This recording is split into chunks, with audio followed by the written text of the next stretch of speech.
Iran పై America దాడుల dose పెంచింది. అత్యంత శక్తివంతమైన B-2 బాంబర్లను ప్రయోగిస్తోంది. బాలిస్టిక్ మిసైల్ లాంచర్లే లక్ష్యంగా అమెరికా దాడులు చేస్తోంది. ఇరాన్ నావీని టార్గెట్ చేసుకుని విరుచుకుపడుతోంది. బాలిస్టిక్ మిసైల్ లాంచర్లే లక్ష్యంగా అమెరికా దాడులు కొనసాగిస్తోంది. అమెరికా వైమానిక దళానికి చెందిన B-2 స్టెల్త్ బాంబర్లు ఇటీవల ఇరాన్ పై జరిగిన దాడుల్లో ఉపయోగించాయని యునైటెడ్ స్టేట్స్ సెంట్రల్ కమాండ్ ధృవీకరించింది. ఈ బాంబర్లు అమెరికాలోని white man air force base నుంచి చేసినట్లుగా తెలిపింది. ఈ దాడుల్లో గగనతలంలో ఇంధనం నింపుకునే విధానం కూడా ఉపయోగించినట్లు పేర్కొంది. ఇక మిసోరీ రాష్ట్రంలో ఉన్న white man air force base ప్రస్తుతం B-2 స్టెల్త్ బాంబర్లకు ఏకైక కార్యాచరణ కేంద్రంగా ఉంది.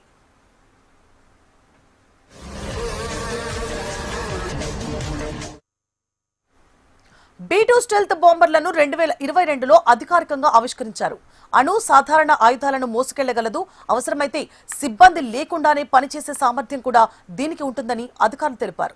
B-2 బాంబర్లు ఇరాన్ అణుస్థావరాలపై 30,000 పౌండ్ల బరువైన బంకర్ బ్లాస్టర్ బాంబులను వదిలినట్లు అమెరికా అధికారులు వెల్లడించారు.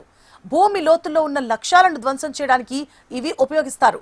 B-2 తర్వాత అత్యంత శక్తివంతమైన B-21 రైడర్ బాంబర్ 2027 నాటికి సేవల్లోకి వచ్చే అవకాశం ఉందని యునైటెడ్ స్టేట్స్ సెంట్రల్ కమాండ్ ధృవీకరించింది.